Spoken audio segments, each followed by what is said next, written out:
সকালবেলা বের হয়ে একটা কফি খাইলাম হোটেল থেকে, যেটা কমপ্লিমেন্টারি ছিল। কফি খেয়ে বের হইলাম, এখন যাচ্ছি হচ্ছিল ফুকেট। গতকালকে বলছিলাম আপনাদেরকে যে হচ্ছে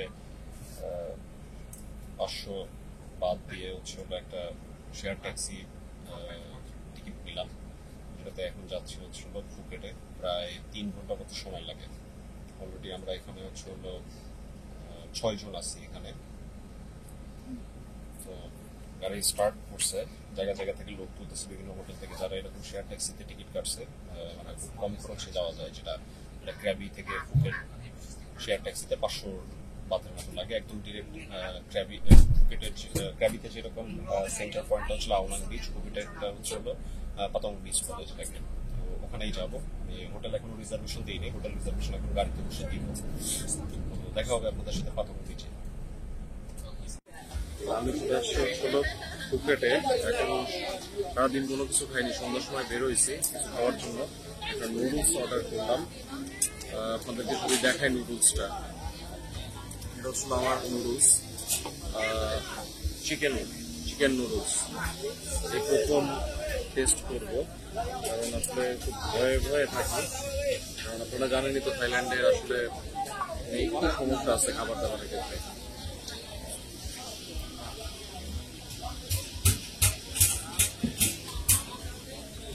ভালো, আমি খুঁজছিলাম প্রায় আধা ঘন্টা ধরে কোথায় ভালো স্ট্রিট ফুড পাওয়া যায়। পরে আসলাম হচ্ছিল এখানে মার্কেট, বাংলা রোড যেটাকে বলে ফুকেটের।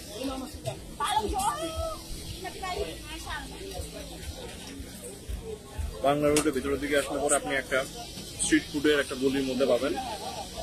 এই গলির মধ্যে অনেক হালাল হারাম সব রকমের খাবারই আছে এখানে।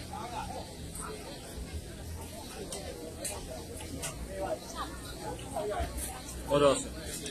চিকেন আমি অর্ডার করার পরে এতক্ষণ মানে তাদের কিচেনের দিকে তাকাইছিলাম। আমি একটু ভয়ে ভয়ে ছিলাম যে আসলে কি করবো। স্পাইসিটা একটু কম হয়েছে, চিলিটা আর একটা স্পাইসি।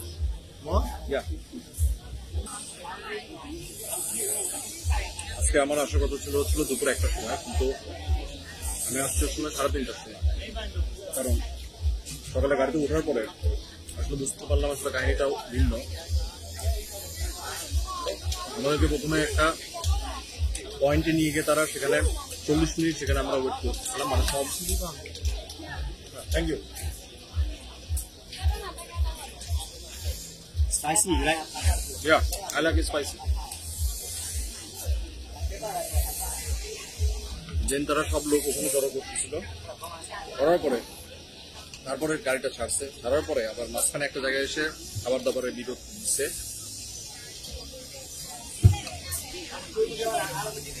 সেখানে এসে একটা মজার একটা বিষয় হচ্ছে, সেটা হচ্ছে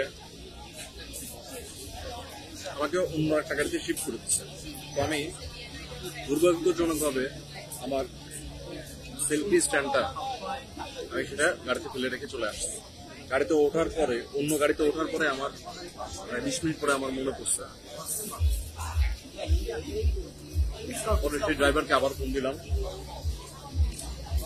সে আমাদের 5 মিনিট আগে বের হয়ে গেছিল ওই হোস্টেল থেকে, যেখানে যাত্রা বিরতি ছিল। বাট সে আবার ফুকেট এয়ারপোর্টে যাওয়ার কারণে সে আমাদের পিছনে ছিল। পরে লাকিলি তার কাছ থেকে আমি আবার সেটা উদ্ধার করতে পারছি। এবং ওখানে এসে হোটেলে চেক ইন করলাম। হোটেলে চেক ইনের সময় আমাকে বেশ কিছু ইনস্ট্রাকশন দিল, আসলে যেগুলা যদিও করা হয় না। তো রুমে ঢুকে ফ্রেশ ট্রেশ হয়ে তারপরে ভালো খাইতে হবে, কারণ সকাল থেকে কিছু খাইনি, প্রচুর ক্ষুধা লাগছে। তো বের হয়ে আগে একটা নুডলস অর্ডার করলাম। এখানে স্ট্রিট ফুড লেখা আছে খুব বড় করে, স্ট্রিট ফুড।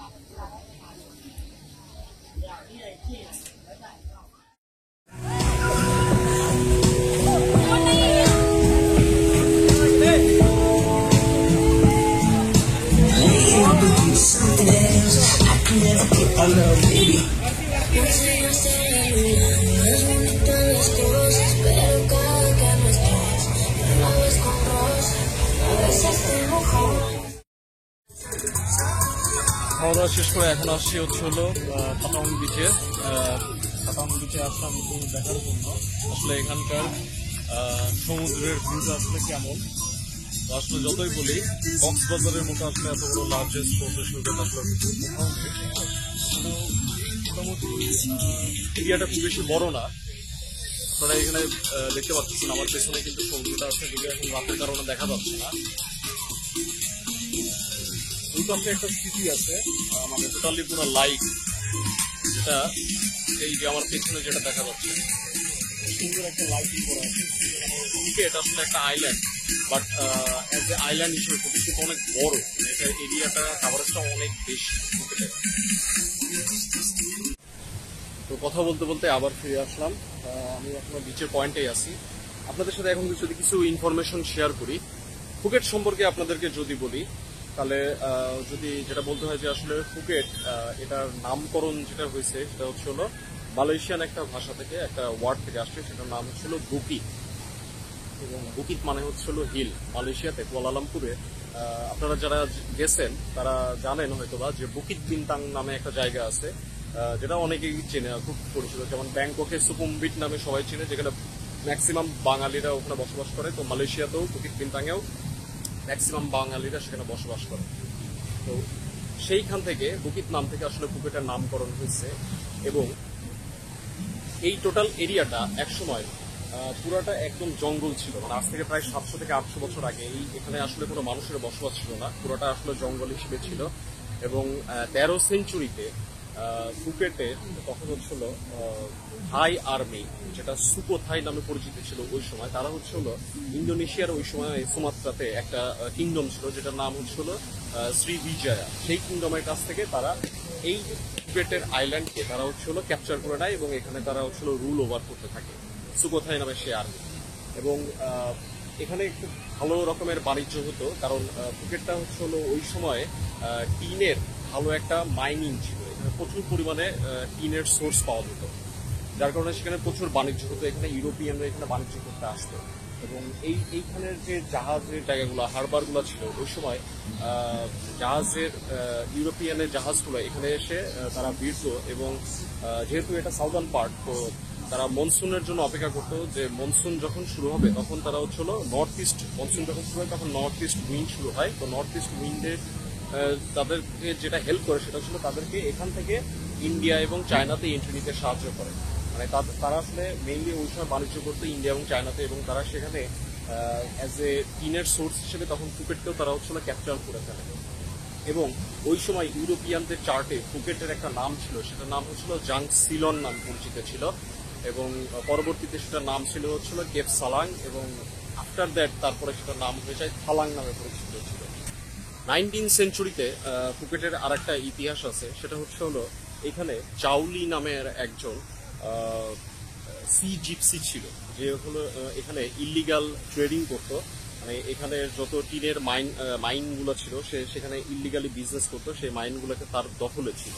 এবং এই সাথেও সে সমুদ্রের ভিতরে ফিশিং করতো পার্লের জন্য।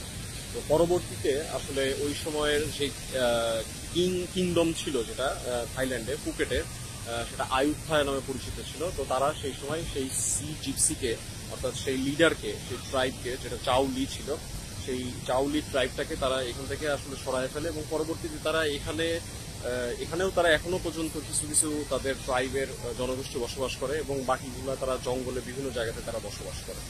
এবং সেইখান থেকে আস্তে আস্তে ফুকেটটা আসলে মোটামুটি ট্যুরিজম স্পট হিসেবে এটা আসলে পরিচিত পাইছে পরে। এটা মূলত পরিচিত পাইছে হলো এটার টিনের মাইনরের কারণে। প্রচুর পরিমাণে এখানে টিন পাওয়া যেত, টিনের একটা সোর্স ছিল ওই সময়। এবং যখন এটা ব্রিটিশ এম্পায়ার এটা নজরে আসে, আপনারা সবাই জানেন যে ব্রিটিশরা আসলে সারা পৃথিবী একসময় শাসন করছে, তো তারা ওই সময় ফুকেটটাকেও তাদের আন্ডারে নিয়ে নেয় এবং ক্লেম করে এটা তাদেরও একটা বাণিজ্যের একটা স্থল এবং তাদেরও একটা আইল্যান্ড হিসেবে তারা তাদের ম্যাপের মধ্যে নিয়ে নেয়।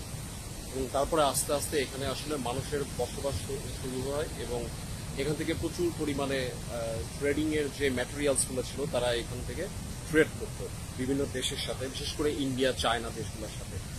এবং বর্তমান পরিস্থিতিতে ফুকেটটা হচ্ছিল, যদি বলি, এটা আসলে আপনি যদি ম্যাপে দেখেন তাহলে ফুকেটটা আসলে আয়তনটা কিন্তু অনেক বড়। অ্যাজ এ আইল্যান্ড হিসেবে এটা আসলে আয়তনটা আসলে অনেক বড়, প্রায় 500 থেকে 550 স্কোয়ার কিলোমিটারের মতো।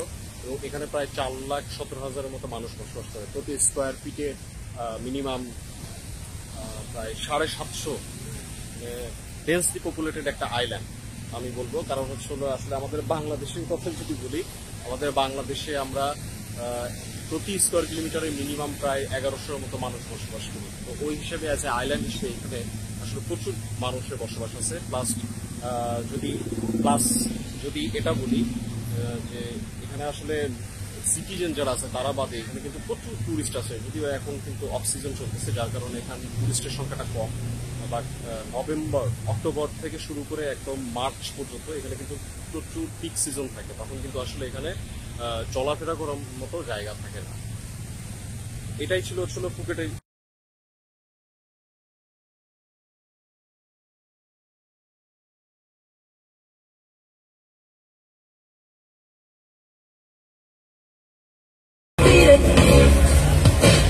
You better run, you better do it.